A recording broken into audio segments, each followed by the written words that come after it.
Hello, I am Nick Nader. I am a solution engineer with ISOS Technology, who is an enterprise level platinum solution partner of Atlassian's. And we're going to jump right into the tool. This demo is going to start from the customer's perspective, the customer being someone who has just encountered a major incident that they would like to open up a ticket to resolve. The incident is with our billing application.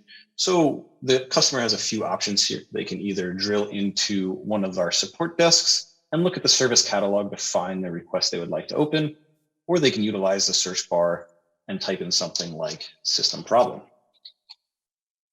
Typing into this search bar will not only search the service catalogs of all of our help desks, but also the Confluence knowledge base integration and those articles.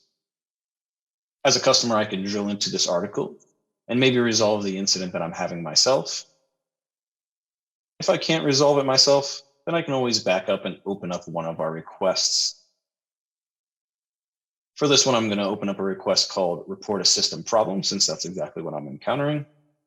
And if we drill into this request form, we'll see several different required and optional fields that I can fill out. We'll add a summary to the incident I'm having. And we'll say, I cannot access our billing portal. We'll see that the summary field also searches those knowledge base articles in case we missed them the first time around. We can then add some description to the incident. And then right below that, we can add additional optional fields.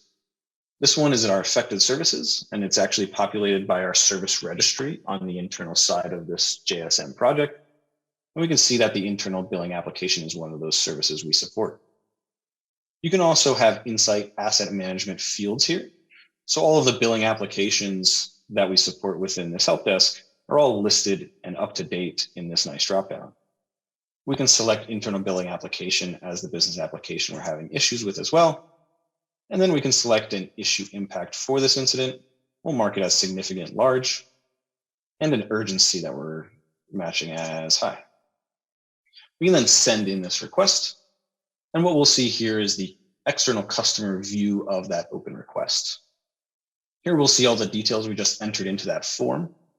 Right below that, we'll see a full activity stream of anything that happens on that request, whether that be transitioning through the ticket's lifecycle or just communication and comments from that internal agent. As a customer, I can add my own comments and communicate with that agent from here as well. I can attach things as well as pictures, and I've got a full HTML editor to use. Over on the right-hand side, we'll see additional details about the request, including the status that it's currently in, as well as some actionable buttons like turning on and off notifications or sharing this out with other people that have access to the help desk. All of the requests that I open in this external portal are populated down in this drop-down up in the top right, so we can always drill back into our past incidents or find all of the currently open tickets that we have. This customer experience is very customizable, and we can always manipulate this portal to be easier and more intuitive for our users. Now, to jump to the internal side of the tool and the agent's perspective when handling these incoming incidents, we'll see that live landing page here in our Jira instance.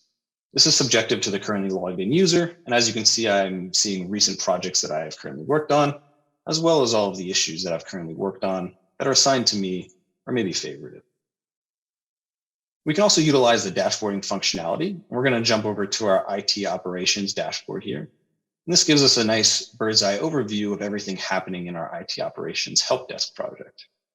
As you can see, we have a variety of gadgets here that show charts and graphics of all the information in that project. But what we're concerned with right now are the currently open incidents within that project.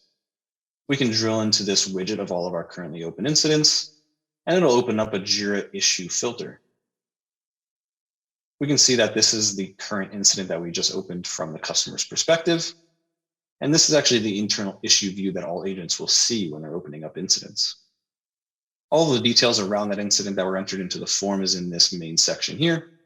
As we can see, the affected service from our service registry we connected is right here, as well as that Insight asset management object. We can actually drill into the Insight object from here and see all the details related to that billing application. Over on the right-hand side, we have a few details about the incident itself. These are all internal fields that only our agents can see.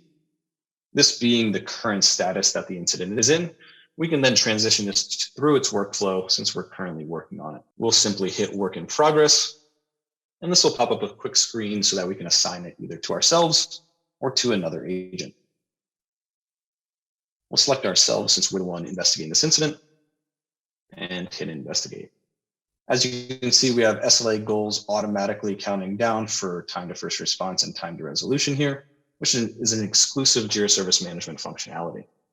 Down below here, we'll see the knowledge base articles that were surfaced from that customer portal as well. The knowledge base being not only an external resource for those customers, but also an internal resource for all of our agents to reference, whether that be change management documentation or, like we're observing here, incident management documentation. We can see that the business application access issues is actually a document we have, and it sounds related to our billing portal access. So we'll drill into that and see if there's actually a known solution for this incident. This will open up the article within our Jira instance. And as we can see here, we do have a solution for that incident.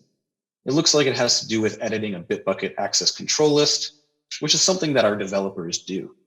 As an agent of our Jira Service Management help desk, I don't have access to the Jira software projects, but what I can do is I can link our original incident issue over to a software project where our developers can then work on it within their own process and their own project configuration. To do that, I simply hit the link issue button here at the top of the issue view, and it'll start populating that linked issue section. I hit create linked issue from here, and then I simply select the project I would like to create that linked issue within. We'll select the ecom platform dev project, and then we'll select the issue type of the issue we'd like to create. We'll make it a story over in that dev project. We can then create a relationship between the two issues, and we'll say that the issue we're creating in the software project is actually blocking the originating incident from our JSM project. We can add more details and then simply hit create. Down here in the linked issues view, after we've created that symbolic link, we can see that linked issue from our software project, as well as some details related to it, like the priority and the status it's currently in. Now to switch over to the developer perspective, we can jump over into that software project here in our Jira instance and view that issue that we just created within that software project. Here we'll see the hard link over back to our originating issue in our service management project, as well as all of the details that were attached to it. As a developer, I can then start my work on this incident, move the workflow through its work stages into in progress. And right below that, we can actually view the development panel. And since this software project is connected to our development tools, such as Bitbucket, we actually already have a Bitbucket repository attached to this software project. We can then simply create a branch straight in that Bitbucket project. And if we hit the create branch button, it'll populate a feature branch over in our Bitbucket repository. We're branching that off of the master branch, and the feature branch name is actually auto-populated with the issue key, as well as part of the issue summary. The issue key is super important here because it will actually create a hard link between the Bitbucket branch and that Jira issue. That way, developers that are working out of Bitbucket can stay within the Bitbucket tool and see everything happening on that Jira issue. Once we create this branch, we'll see a nice branch view within our Bitbucket repository. And as a developer, I can then drill into the source code of this branch, change that access control list file that I need to, and then start deploying it to our Bitbucket pipelines. If we jump back to our originating issue from the software project and quickly hit refresh, we'll see that the development panel over on the right-hand side now has additional information around that branch we created, as well as the build within the Bitbucket pipeline. We can drill into these development details and see everything related to that branch we created. We can create pull requests from here, see all the commits, as well as see the status of that build that's going through the Bitbucket pipeline. Once all of our development work is complete, we can of course then transition our workflow to the done status. And with some automation rules that we've created on the back end, we actually synchronize the status of our linked issues. So as our developer has completed their work over in their software project, the originating issue in our Jira Service Management project will also transition its status into completed. If we drill into that originating issue, we'll see that it's now in a completed state and we've met our SLA goals. If you have any questions, please don't hesitate to email me at the address you see on the screen, or jump over to Atlassian's website and see all of the features that come along with Jira Service Management. Thank you.